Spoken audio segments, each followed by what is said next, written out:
नमस्कार दोस्तों, स्वागत है आपका वीके ट्रिक्स क्लासेज में। आज हम पढ़ेंगे नेशनल एजुकेशन पॉलिसी 1986। यह टॉपिक वेरी इम्पोर्टेंट है, स्पेशल बच्चों के पढ़ाने के लिए एवं सामान्य बच्चों को पढ़ाने के लिए, जिसको हम आज थोड़ा विस्तार से पढ़ेंगे। राष्ट्रीय शिक्षा नीति 1986, नेशनल पॉलिसी ऑन एजुकेशन 1986। आइए जानते हैं इसके बारे में।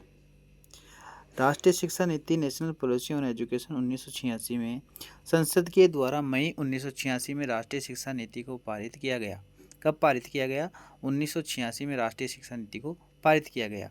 राष्ट्रीय शिक्षा नीति के वृहद समर्थन पर केंद्रीय शिक्षा सलाहकार बोर्ड ने नीति में कुछ परिवर्तन करने के लिए अनुशंसा की।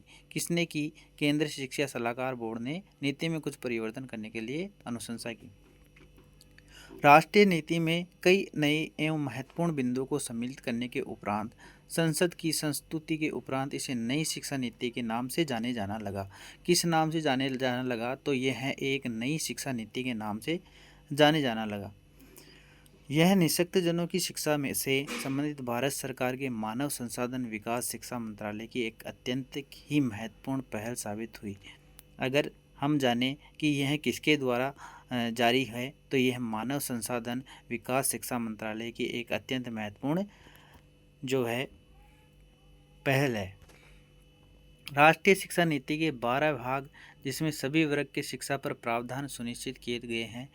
भाग 4 में शिक्षा की दृष्टि से पिछड़े दूसरे वर्ग एवं क्षेत्र के अंतर्गत विशिष्ट आवश्यकता वाले बच्चों को हैंडीकैप्ड चिल्ड्रन की शिक्षा का प्रावधान है। किसका है? तो विशिष्ट आवश्यकता वाले बालक है, उनका भाग 4 में शिक्षा का प्रावधान है। शारीरिक तथा मानसिक रूप से निःशक्त जनों को शिक्षा देने का उद्देश्य ये होना चाहिए कि वे समाज के साथ कंधे से कंधे मिलाकर चल सके। वह किसी भी सामान्य बच्चे से पिछड़े नहीं एवं उसकी जो है मानसिक दशा प्रताड़ित न होकर वह एक कंधे से कंधा मिलाकर चलने योग्य बन सके।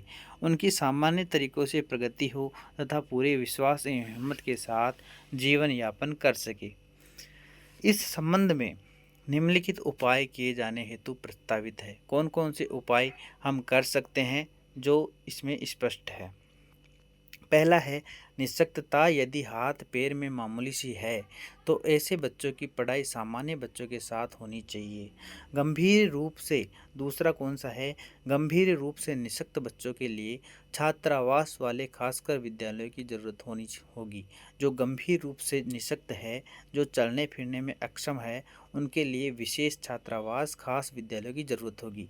इस तरह के विद्यालय जहाँ तक संभव होगा जिला मुख्यालय में ही बनाए जाएंगे। कहाँ बनाए जाएंगे? कि जिला मुख्यालय में ही बनाए जाएंगे। तीसरा है निःशक्त जनों के लिए व्यावसायिक प्रशिक्षण की पर्याप्त व्यवस्था की जाएगी। जो निःशक्त है उनके लिए व्यवसाय शिक्षा भी, जो बुनियादी शिक्षा गांधी जी की थी उसमें भी थी इंक्लूड, व्यावसायिक शिक्षा प्रशिक्षण की पर्याप्त व्यवस्था भी की जाएगी। चौथा है शिक्षकों को खास तौर से प्राथमिक कक्षा के शिक्षकों के प्रशिक्षण कार्यक्रमों को भी नया रूप दिया जाएगा। जो प्राथमिक कक्षा के शिक्षक है उनको एक सिखाने का, जो प्राइमरी लेवल से हम बच्चे का ग्रोथ करेंगे उसमें नया जो है प्रशिक्षण है वो कार्यक्रमों को रूप दिया जाएगा, जिससे वह निःशक्त बच्चों को कठिनाई को ठीक तरह से समझकर उनकी सहायता कर सके। इससे क्या होगा? जो टीचर हैं वह जो भी विशेष बच्चे हैं उनकी आवश्यकताओं को ठीक से समझेंगे एवं उनकी सहायता करेंगे। निःशक्त जनों की शिक्षा के लिए स्वैच्छिक प्रयासों को हर संभव तरीके से प्रोत्साहित किया जाएगा।